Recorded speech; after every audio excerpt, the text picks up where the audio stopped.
Marlène, Marco et Jean-Claude sommes très heureux de te retrouver. Le thème du jour est Sur des nuées. Nous avons 3 références. Luc 10, versets 25 à 28. 1 Thessaloniciens 4, verset 17. Et Jean 14, verset 1 à 3. Juste avant d'aborder ce sujet, prions. Notre Seigneur et notre Dieu, l'heure est solennelle. Depuis des mois, des années, plusieurs personnes écoutent les audios et nous sommes arrivés à une croisée où ils devront faire un choix entre adopter ou rejeter la vérité. Depuis 2 jours, nous avons laissé le stade de primaire pour vraiment toucher du doigt et comprendre ce qui arrivera au retour de Jésus. Cet esprit continue de vider les cerveaux qui ont été empoisonnés. Vide nos cerveaux de tout ce qui n'est pas biblique, nous t'en prions. Au nom de Jésus et pour ta gloire éternelle. Amen. Rappelle-toi, nous avons vu dans Jean chapitre 3, à partir du verset 14 jusqu'au verset 18, que celui qui ne croit pas en Jésus est déjà jugé. Son cas est scellé. Et c'est parce que son cas est scellé qu'il sera perdu. Nous allons retourner dans 1 Thessaloniciens 4. Je voudrais te montrer quelque chose. 1 Thessaloniciens 4 et nous lisons à partir du verset 15 et le verset 16. Prends des notes, je te dis. Voici, en effet, ce que nous vous déclarons d'après la parole du Seigneur. Nous, les vivants, donc ceux qui sont vivants au retour de Jésus, restez pour l'avènement du Seigneur. Nous ne devancerons pas, ça veut dire qu'on ne va pas passer. Ceux qui sont morts. Donc ceux qui sont morts ne sont nulle part d'autre, ils sont dans la tombe. Et nous serons les premiers à voir Jésus. Mais pendant que nous voyons Jésus revenir, que se passe-t-il?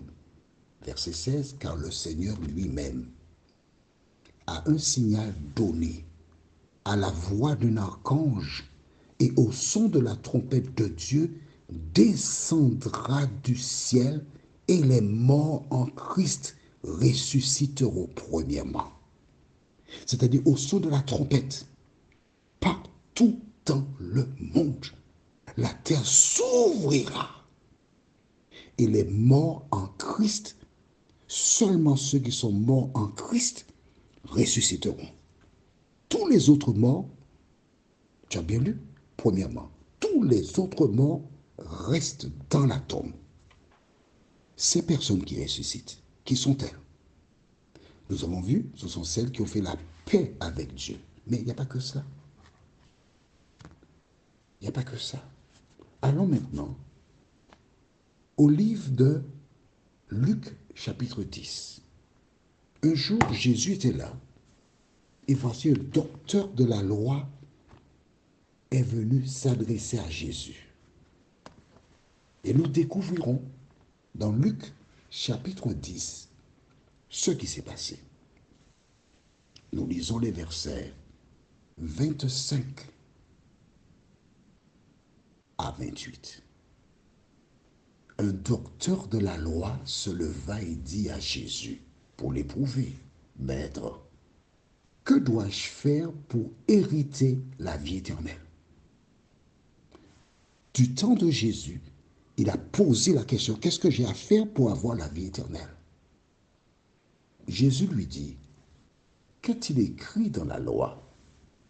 Qui lis-tu? Il répondit, tu aimeras le Seigneur ton Dieu de tout ton cœur, de toute ton âme, de toute ta force et de toute ta pensée, et ton prochain comme toi-même.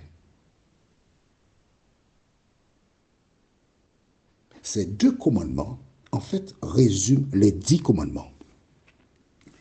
Tu aimeras le Seigneur ton Dieu de tout ton cœur, de toute ton âme, de toute ta force et de toute ta pensée, regroupe les 4 premiers commandements, des 10 commandements.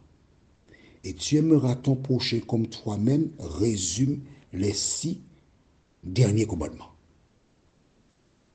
Du reste, on va voir la prochaine fois une autre référence où il est stipulé les commandements en question. D'accord? Quand il a dit cela à Jésus, qu'a-t-il répondu? Verset 28.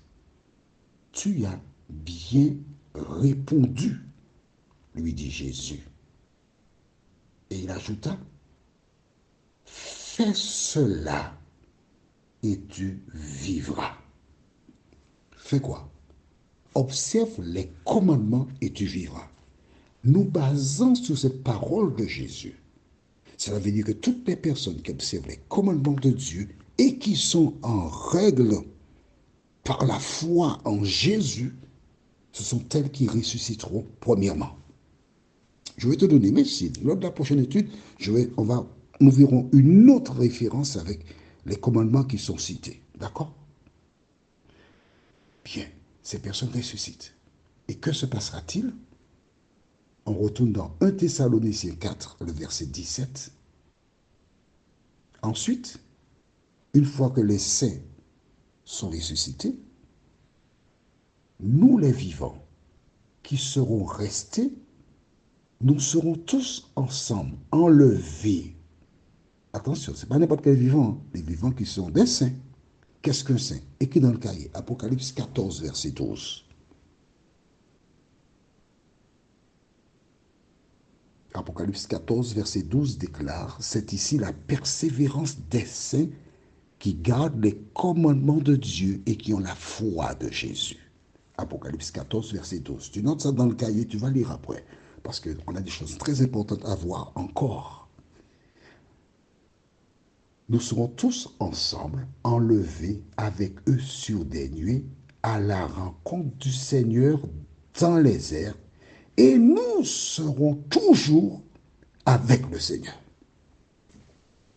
À un moment donné, la Bible déclare, les morts en Christ qui sont sortis de la tombe, une fois qu'ils sont sortis de la tombe, avec les saints vivants, ces deux catégories seront enlevés sur des nuages dans les airs. Ils vont laisser la terre.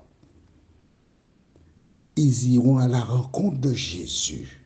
Pourquoi laisseront-ils la terre et aller à la rencontre de Jésus? Dis-moi. La réponse est facile. Dis-moi pourquoi. Bon, on avance. Rappelle-toi. Qu'avait dit Jésus dans Jean 14, verset 1 à 3? Jean 14, verset 1 à 3.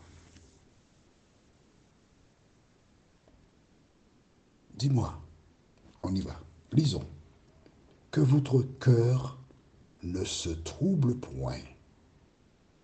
Croyez en Dieu et croyez aussi en moi. Il y a plusieurs demeures dans la maison de mon Père. Si cela ne l'était pas, je vous l'aurais dit. Je vais vous préparer une place. Et lorsque je m'en serai allé et que je vous aurai préparé cette place, je reviendrai et je vous prendrai avec moi, afin que là où je suis, vous y soyez aussi. Jésus n'est pas un menteur. Jésus dit la vérité. Jésus avait dit qu'il avait été préparé une place.